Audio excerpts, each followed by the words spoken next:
12,000 రైతులకు ఇస్తామని చెప్పారు, ఇస్తున్నది 6,000. జొన్నలు 3,300 మద్దతు ధర ఉంటే 2,000 రైతుకు అందుతుంది.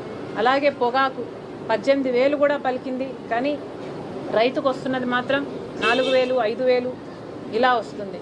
పత్తి 7,000 మద్దతు ధర ఉంటే 5,000 కూడా రైతు చేతికి అందటం లేదు. అరటి 30,000 ఉండాల్సింది టన్ను 15,000కే రైతు అమ్ముకుంటున్నాడు. ఇలా ఒక్కటి అంటే ఒక రకంగా కూడా ఏ రైతు సంతోషంగా లేడు. అందుకే రైతుల పక్షాన కాంగ్రెస్ పార్టీ పోరాడాల్సిన అవసరం ఉంది. ఇంత సహాయం, ఇంత సపోర్టు చంద్రబాబు గారు ఈరోజు కేంద్ర ప్రభుత్వానికి ఇస్తున్నారు కాబట్టే ఈరోజు కేంద్ర ప్రభుత్వం నిలబడి ఉంది. చంద్రబాబు గారు కనుక ఈ మద్దతు వెనక్కి తీసుకుంటే కేంద్రంలో బీజేపీ అధికారంలో ఉండే పరిస్థితే లేదు. అయినా కూడా ఇంత మద్దతు ఇస్తూ కూడా చంద్రబాబు గారు సర్కార్ని, కేంద్ర ప్రభుత్వాన్ని నిలబెడుతూ కూడా మన రాష్ట్రానికి మాత్రం కనీసం ఏ మేలులు చేసుకోలేకపోతున్నాం. కనీసం యూరియా కూడా మన రైతులకి అందించడం లేదు అంటే ఇక మీరు మద్దతు ఎందుకు ఇస్తున్నట్టు, మీరు అధికారంలో ఎందుకున్నట్టు? చంద్రబాబు గారు సమాధానం చెప్పాలి. ఇలా రైతు సమస్యలు ఎన్నో ఉన్నాయి. ఈ సమస్యలన్నిటి మీద ఉద్యమించాల్సిన అవసరం ఉంది. కాంగ్రెస్ పార్టీ ఈరోజు తీసుకున్న నిర్ణయం ప్రకారం కిసాన్ సెల్ తరపున రైతుల పక్షాన ఎన్నో ఉద్యమాలు ప్రతి జిల్లాలో, ప్రతి నియోజకవర్గంలో రైతుల పక్షాన నిలబడి ఎక్కడ ఏ అవసరం ఉంటే అక్కడ రైతుల పక్షాన కాంగ్రెస్ పార్టీ పోరాటం చేయాలని, అవసరమైతే అక్కడున్న సీనియర్స్ని, ఇంకా అవసరమైతే నేను కూడా వెళ్ళి రైతుల పక్షాన నిలబడి పోరాటం చేయాలని నిర్ణయించడం జరిగింది. Thank you.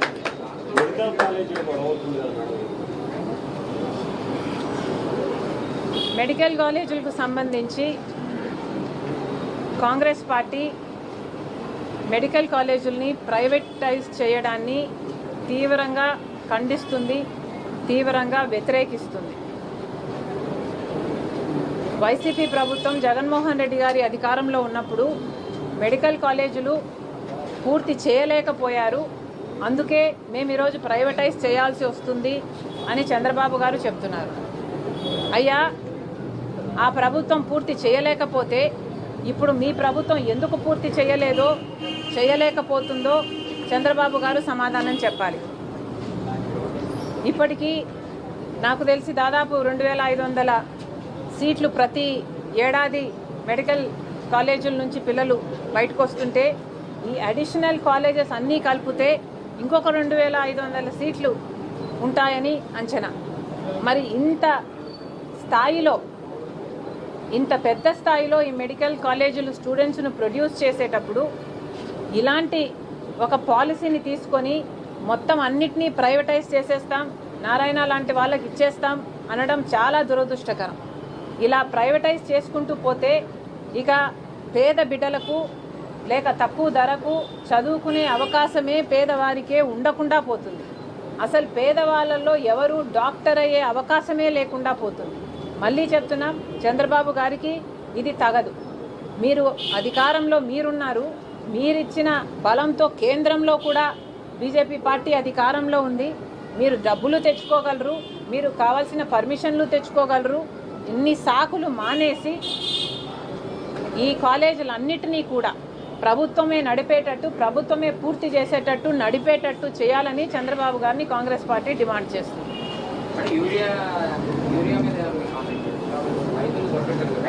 ఇందాకే మాట్లాడినట్టున్నా కదా. మేడం, మీరు చెప్తున్నారు నిన్న సూపర్ హిట్ సూపర్ సెక్స్ అని చెప్పి భారీ సాగు పెట్టారు, మీరు కూడా చూసుకుంటారు. మేము చాలా గొప్పగా పాలన చేస్తామని చెప్తున్నారు, మీరు అన్ని వైఫల్యం అని చెప్తున్నారు. సూపర్ 6 సూపర్ హిట్ అయితే మరి జనాలకు ఆ పథకాలన్నీ పూర్తిగా ఎందుకు అమలు కావటం లేదు? సూపర్ 6లో మెజారిటీ పథకాలు పూర్తి స్థాయిలో అమలు కాకపోతే మరి అది సూపర్ ఫ్లాప్ కాక సూపర్ హిట్ ఎలా అవుతాయి? చంద్రబాబు గారు, తెలుగుదేశం పార్టీ లేక కూటమి సమాధానం చెప్పాలి. నిరుద్యోగులకి 3,000 రూపాయలు నిరుద్యోగ భృతి ఇస్తామన్నారు, లేదా 20 లక్షల ఉద్యోగాలు కల్పిస్తామన్నారు. కానీ ఇంతవరకు ఉద్యోగాలు కల్పించింది లేదు, పరిశ్రమలు వస్తున్నాయని చెప్తున్నారు. కానీ ఒక్కరికి కూడా ఇప్పటి వరకు ఉద్యోగాలు వచ్చింది లేదు. అంటే 20 లక్షల ఉద్యోగాలు రాలేదు. 3,000 రూపాయల నిరుద్యోగ భృతి ఇప్పటికే ఒక సంవత్సరానికి ఇవ్వాల్సి ఉండింది. ఇప్పటికీ మన రాష్ట్రంలో 50 లక్షల మంది నిరుద్యోగులు ఉన్నారు. కనీసం సగం మందికైనా నిరుద్యోగ భృతి ఇచ్చారా? కనీసం ఒక్కరికైనా నిరుద్యోగ భృతి ఇచ్చారా? మరి ఒక్కరికి కూడా నిరుద్యోగ భృతి ఇవ్వకుండా మరి సూపర్ 6 సూపర్ హిట్ అని ఎలా అంటున్నారు? ముమ్మాటికి సూపర్ 6 సూపర్ ఫ్లాపే. అన్ని పథకాలు అంతే. మహిళలకు నెలకు 1,500 రూపాయలు ఇస్తామని చెప్పిన వాళ్ళు ఒక్క మహిళకైనా 1,500 రూపాయలు నెలకు ఇచ్చారా? అంటే సంవత్సరానికి 18,000 రూపాయలు ఇవ్వాల్సి ఉంది. ఒక్క మహిళకు కూడా ఒక్క నెల కూడా మీరు ఇవ్వకుండా సూపర్ హిట్ ఎలా అవుతుంది? ముమ్మాటికి సూపర్ 6 సూపర్ ఫ్లాపే. మహాశక్తి అన్నారు, శక్తివంతులను చేస్తామన్నారు. ఒక్క మహిళను కూడా మీరు శక్తివంతులను చేసింది లేదు. అన్నదాత సుఖీభవ అన్నారు. కేవలం 40 లక్షల మంది రైతులకు మాత్రమే మీరు ఇస్తున్నారు. అది కూడా కేంద్ర ప్రభుత్వం ఇచ్చే దాంతో ముడిపెట్టి మరీ ఇస్తున్నారు. ఇక పిల్లలకు ఇస్తామని చెప్పారు. ఇస్తామని చెప్పింది 15,000 అయితే 13,000 ఇస్తున్నారు. దాంట్లో కూడా 20 లక్షల మందికి కోతలు పెట్టారు. మీరే కదా చెప్పింది ఎంతమంది బిడ్డలకు ఉంటే అంతమందికి ఇస్తామన్నారు. మరి 20 లక్షల మంది బిడ్డలకు ఎందుకు అందటం లేదు? ఇలా అరాకొరగా అమలు చేస్తే ఇది సూపర్ హిట్ ఎలా అవుతుంది? ముమ్మాటికి సూపర్ 6 సూపర్ ఫ్లాపే. మీ బాబు రాజకీయాలకు సంబంధించి వస్తుంటే వైసీపీ ట్రోల్ చేస్తుంది. చంద్రబాబు కోసమే రాజారెడ్డి రాజకీయాలు.